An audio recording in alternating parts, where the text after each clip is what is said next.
მადლობა ჩართვისთვის. დაბარების მიზეზი მე თავიდანაც ვარაუდობდი და ვამბობდი, იმიტომ რომ ჩემთვის ესე არ უთქვამთ რომ ამ ეგზარქოსი რო ვთქვი ამის გამო ვიყავი დაბარებული, მაგრამ რომ მივედი იქ მეუფე მითხრა, მეუფე შიო რომ ვიყავი დაბარებული ამ სიტყვის გამო, მე რო ვთქვი ეგზარქოსი. ჩვენ ოდესაც მივედით საპატრიარქოში, მამა დოროთემ ითხოვა ჩემთან ერთად შემოსვლა, მეც ვითხოვე ჩემ მოძღვართან ერთად შესვლა, იმიტომ რომ მამა დოროთემ თქვა, რომ მეც იგივეს ვამბობო, რასაც მამა ილია ამბობსო, მამა დოროთეს ნათქვამი ჰქონდა, რომ რუსეთისგან მოგზავნილი, უბრალოდ სახელი როგორც ეგზარქოსი, ეს ეგზარქოსი მე ვთქვი. მამა დოროთე არ შეუშვეს, უარი თქვეს შეშვებაზე. მამა დოროთე ეკითხება დაცვას, რომ თქვენ მეუბნებით არ შეშვაზე თუ მეუფე შიო ამბობს. ამაზე ჩვენ დაცვისგან პასუხი არ მიგვიღია. ნუ იქ დაცვა ამბობს, რომ მე დამაბრალეთო ესო და მამა ილია უნდა შევიდესო და მოკლედ მამა დოროთეს უარი უთხრეს. მე რო შევედი და შემდეგ მამა დოროთე მითხრა, რომ შევსულიყავი. შევედი და ოთახში იჯდა მეუფე შიო, მეუფე თეოდორე და მამა მიქაელ ბოტკოვილი. მე როდესაც მამა მიქაელმა დამირეკა და მითხრა ესე რომ დაბარებული ხარო, ანუ გასაუბრება უნდათო მეუფე შიო და მეუფე თეოდორეს, მე იქ საერთოდ სხვა სურათი დამყვა და იქ იჯდა უკვე მამა მიქაელიც. აი მამა მიქაელი რატო იჯდა? თუ მეუფეებს უნდოდა ჩემთან საუბარი, იქ დეკანოზის რა უნდოდა საერთოდ, ესეთ უკვე ესე ვიტყოდი რომ მიმიტყუეს, მაგრამ მე მივედი და იქაც არ გამოსულა, მე სურათი იქვე ვნახე და მივხვდი რაშიც იყო საქმე. მეუფეებს გადაშლილი ჰქონდათ თაბახის ფურცლებზე, რა ვიცი, ბევრი რაღაც ალბათ ამოწერილი ჩემი გადაგებებიდან, ჩემი სიტყვებიდან, ასევე მამა მიქაელ ბოტკოველსაც და შევედი. დაიწყო მეუფემ საუბარი, მე უთხარი მეუფეს პირველი კითხვა. მეუფე მეთქი, მამა დოროთე გარეთ დგას, მამა დოროთეს უნდა შემოსვლა, ჩემთან ერთად მეც ვითხოვ რომ ჩემი მოძღვარია და შემოვიდეს და თქვენ არ იცით მეთქი ესა? ამ კითხვაზე აირიდა პასუხი ერთხელ, ორჯერ, სამჯერ, მე ვუთხარი, ნუ გასაგებია თქვენი პასუხი უკვე მივხვდი. შემდეგ იყო რომ მე დავიწყე საუბნუ თავიდან ერთი რამდენიმე წუთი, არ ვიცი, შეიძლება 10-ით, შეიძლება 15-ით, ეხლა ზუსტად წუთები არ მახსოვს. მეუფე შიომ დაიწყო საუბარი, რომ მე რო ეს ვთქვი, ეს იყო ეკლესიის შეურაცხყოფა, ეს იყო პატრიარქის შეურაცხყოფა, ეს ამისი თქმა ეგზარქოსის და ნუ ესე შემდეგ. და ესეთ კონკრეტულ სიტყვას ითხოვდა ჩემგან, რომ მე მომენანიებინა. და თუ მე სინანულს გამოვხატავდი, ამით დამთავრდებოდა საუბარი. მე ვუთხარი რომ მე ესე არ ვინანიებ და მე მომეცით მეთქი საშუალება საუბრის. ამის შემდეგ საუბარში დაერთო მეუფე თეოდორეს, მეუფე თეოდორემაც ესე მითხრა რომ ის იყო ეკლესიის შეურაცხყოფა, ასე შემდეგ ესე მითხრესო ჩვენო არანაირი პოლიტიკური თქვენი განცხადებებზე არ გიბარეთ, არამედ საუბრობთო იმის შესახებ, რომ თქვენ ესე ეკლესიაზე საუბრობთო, ესე იხსენიებთო ეკლესიას და ამ საუბარში მე დავიწყე, შემდეგ მე მომეცით ეხა საშუალება საუბრის. საუბარს ვიწყებ და ვამბობ რომ რატომ, მე ვუთხარი, მე ავხსნი ხარ, რატო ვთქვი ეს სიტყვა და ვამბობ რომ მე არ მინახი ხარ თქვენ რომ რუსეთზე ოკუპანტია თქვით, რუსეთი მტერია, ანწუხელიძეზე რუსთაველზე მდგომ ქართველებზე, რომლებსაც ასისხლიანებენ, აწამებენ ესეთ ადამიანებზე არაფერს არ ამბობთ. ხელისუფლებას პირიქით აქებდა, მაღალღირსოს უწოდებდა, სვეტიცხოვლის ამბიონზე აკყავთ და ამ ყველაფრიდან მე ეს აზრი გამიჩნდა, რომ თქვენ რუსეთის მხარეს გახართ. ამასთანავე უთხარი ისიც, რომ მამა დოროთე დიდი ხანია გეუბნება თქვენ, რომ მწვალებლობას ფარველობთ. და აი საუბარი გაიმართა, მაგრამ ამასთანავე ამ საუბრის დროს ამ საუბარში შემოდის უკნიდან კარიდან ანდრია ჯაღმაიძე დეკანოზი და ესე თავზე მადგება, ვზივარ და გადი აქედან და რაღაცა ესეთი მკაცრი ტონით მომმართავს, რომ რაღაც არ ვიცი, აი კომუნისტების დროს სკოლის დირექტორები რო იყვნენ. მე ვუთხარი, ავდექი და მე ვუთხარი, ესე როგორ არის, რატონით არის რომ ესაუბრები მეთქი და ესე დროს რო აი ამ საუბარსო გადი და უკნიდან ესე ხელით მაწვება და მეუბნება რომ გადი და ესე ხელით მაწვება და მიჯიკავებს. ესე დროს მოუბრუნდი და უთხარი, მე ვუთხარი, რას აკეთებ? ხელით რატომ აწვევები, რატომ მიჯიკავებ ხელით მეთქი და ეს იყო სულთა პროვოკაცია.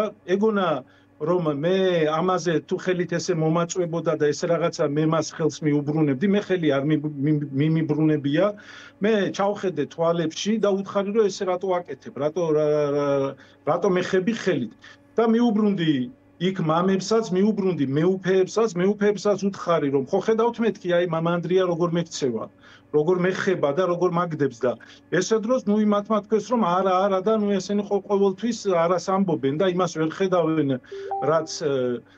რაც მათთვის არის გასამტყუნებელი, მაგრამ ნუ ესეთი საუბარი იყო და ამის შემდეგ მე გამოვედი და უთხარი ბოლოს რომ მე ვითხოვ პატრიარქთან შეხვედრას, თქვენ მიყვართ პატრიარქთან ეტყვით ამას ჩემს შესახებ და ჩემს შესახებ თქვენ რა სიტყვით და როგორ იტყვით უკვე არ ვიცი, იმიტომ რომ ესენი ნამდვილად უკვე ამბობენ პატრიარქთან ტყუილებს, მამა დოროთეზეც ამათ უკვე დარწმუნებული ვარ რომ ბევრი ტყუილი აქვს ნათქვამი, იმიტომ რომ ფაქტი ვნახე თვალწინ დეკანოზი მიჯიტავებს ხელით და კაცი მეუბნება, მეუფეები მეუბნებიან, მეუფე შიო მეუბნება რომ არა ხელით არ შეგხებიაო და ესეთი მეუფე შიო რომ პატრიარქს ეუბნება მამა დოროთეზეს სიმართლეს, ეს უკვე არ არის სიმართლე. ტყუილია ეს.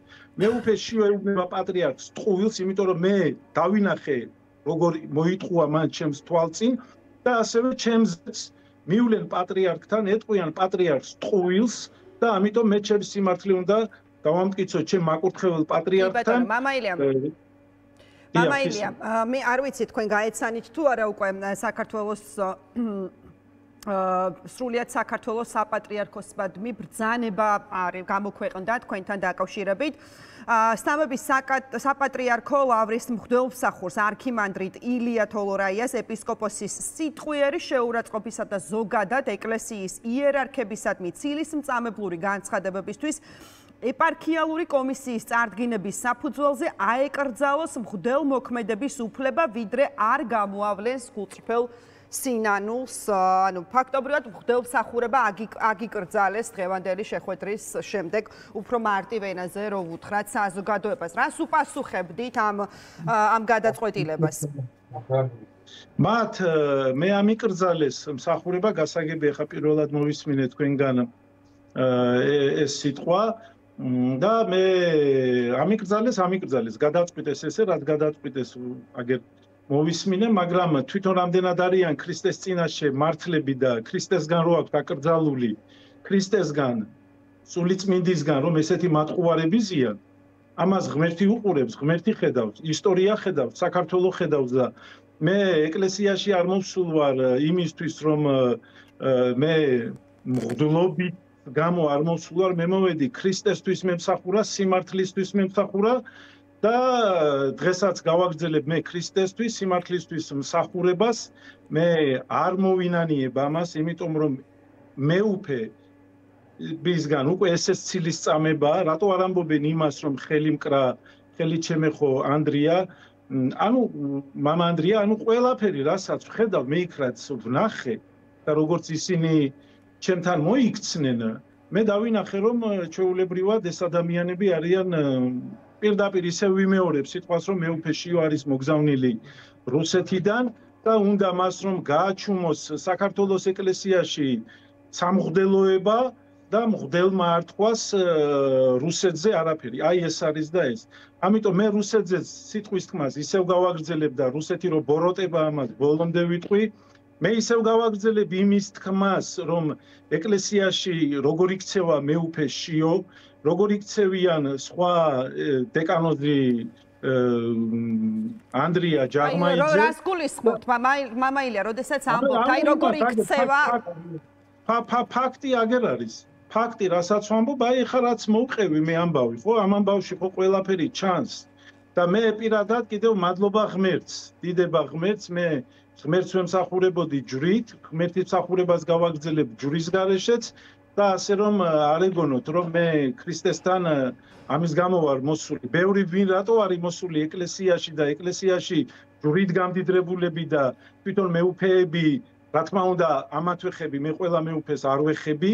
პანაღიით გამდიდრებულები და პანაღიით დაჯდნენ ტახტზე და განიკითხავენ ეკლესიაში პატიოსან სამღვდელოებას მეუფე შიო საერთოდ რომ თქვა საქართველოს ეკლესიაში სამღვდელოებას არ უყვარს ის არ არის мама ის არის დამსჯელი კაცი ადამიანი რომელიც მხოლოდ და მხოლოდ არის პიროვნება რომელმაც უნდა დასაჯოს მღვდელი რომელიც ამოიღებს სიტყვას რუსეთის საწინააღმდეგო და მის საწინააღმდეგო. მამა დოროთე ამბობს, რომ მეუფე სტეფანე მწვალებლობას ქადაგებს და ქრისტეს გმობს. ეს არ აწუხებს მეუფე შიოს. მეუფე შიოს არ აინტერესებს ქრისტეს შეურაცხყოფა, მეუფე შიოს აინტერესებს მხოლოდ ის, რომ მასზე არ თქვან მერუსეთე და ეგზარქოსი. ასე რომ ისე ვიმეორებს სიტყვას. მეუფე შიო, თქვენ ხართ ეგზარქოსი. კი ბატონო, მამაელია, ახლა რას აპირებთ? აი, როდესაც ოფიციალურად უკვე საპატრიარქომ შეგიჩერათ მღვდელმსახურება, აი, რას აპირებთ? ეს მინდა კითხოთ და აი, როდესაც ამბობთ, რომ სასულიერო პირების ძალიან დიდ ნაწილს რაღაცა დიდი პატივისცემით არ გამოირჩევიან, თუნდაც სიყვარულით მეუფე შიოს მიმართ.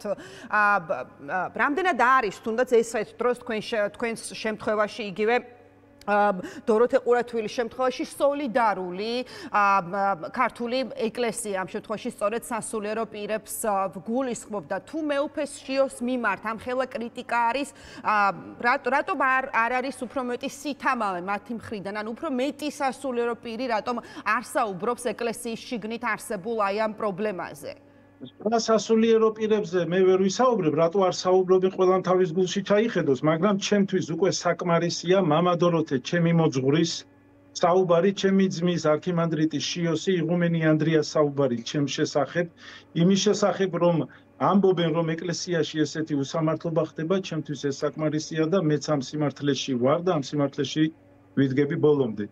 მე ვითხოვ პატრიარქთან ისევ შეხვედრას. მე არ ვიცი, აი რაც ვთქვი, რომ პატრიარქს რა უთხრეს. როგორ უთხრეს? იმიტომ რომ მე ჩემს თვალწინ იდგნენ მეუფეები, რომლებიც იტყუებოდნენ და პატრიარქთანაც რო ტყუილს იტყოდნენ, მე ამაში დარწმუნებული ვარ. ასე რომ მე ისევ ვიტყვი ერთ რამეს. მე შემიჩერდა მღვდელმსახურება, მე მღვდელმსახურებას არ ჩავატარებ, ეს წესია საეკლესიო, მაგრამ მე ვითხოვ პატრიარქთან შეხვედრას. მე უნდა შევხვდე პატრიარქს, მე ვიცი რომ პატრიარქი მიმიღებს, პატრიარქი მომისმენს და პატრიარქი ჩამიხუტებს თუ ესენი გზებს არ ჩამიკეტავენ, მაგრამ ჩვენთან ესეა რომ საპატრიარქოში პატრიარქთან არავის არ უშვებენ, უფლება აქ შევიდეს მეუფე შიოს, ნუ სხვებს კიდევ არ ვიცი ვინ შედის და პატრიარქს უთხრას ჩვენ შესახებ. მაგრამ ჩვენ შესახებ რას ეტყვის და როგორ ეტყვის, მე უკვე მეუფე შიოსი არ მგონია. მამაელია, ფიქრობთ რომ აი ეს გადაწყვეტილება თქვენთან დაკავშირებითაც ერთპიროვნულად მიიღო მეუფე შიომ და პატრიარქის საქმის კურსში არც არის, აი რატომ მკითხულობ, აი ეს ბრძანება რომელიც მე წავიკითხე, ეს როგორც გამოქვეყნდა, აი ამ ბრძანების ავტორი არის სრულიად საქართველოს კათოლიკოს პატრიარქი, რომ საპატრიარქოს გადაეცა თითქოს ეს ბრძანება ყოველ შემთხვევაში დოკუმენტში ეს იკითხება. ანუ ფიქრობთ რომ პატრიარქს უკვე არავინ არაფერს ეკითხება რეალურად და ერთპიროვნულად იღება გადაწყვეტილებები ისე რომ შესაძლოა უწმინდესი საქმის კურსშიც არ იყოს ესეთი მოცემულობა გვაქვს. კი, ამისიც მჯერა მე. ამისიც მჯერა რომ ესეც რო იმიყოს. მე რო პატრიარქთან შემიშვა, მე პატრიარქთან გამასაუბრო და მე თუ უწმინდესი მეტყვის რომ ცოტა ხნით შეგიჩერდება თუ როგორც რამდენი ხნით შემიჩერდება მღვდელმსახურება. სანამ არ მოინანიებთო, გულწრფელ სინანულს არ ვნახავთო ესე წერია. ამ სიტყვებს მე უკან არ ვიბრუნებ. მეუფე შიო არის რუსეთისგან მოგზავნილი, იმიტომ რომ მე იქ რა ტყუილებიც ვნახე, რასაც ის ამბობდა იქ და იქ როგორც მოიქცნენ. რატო არ ამბობენ? რომ ხელით შემეხო ჯაღმაიც. და ჯერ ერთი და ამის გამო მღვდელმსახურების შეჩერებაც არ შეიძლება. რატომ? ესე იგი მეუფე შიოზე რო თქვა მე რუსეთე ხარ, ამის გამო მღვდელმსახურება უჩერდება მღვდელს საქართველოს ეკლესიაში. ანუ სურათი ეს არის, რომ მეუფე შიო არის ჩვენი მეფე და ჩვენ უნდა ვიყოთ მისი მონები, მაგრამ მე ქრისტეს მონა ვარ, სიმართლის და ჭეშმარიტების მონა ვარ და მისი მსახური ვიქნები ყოველთვის. კი ბატონო. მადლობა, ძალიან დიდი მადლობა. მადლობა მამაილია არქიმანდრიტი ილია თოლორაია.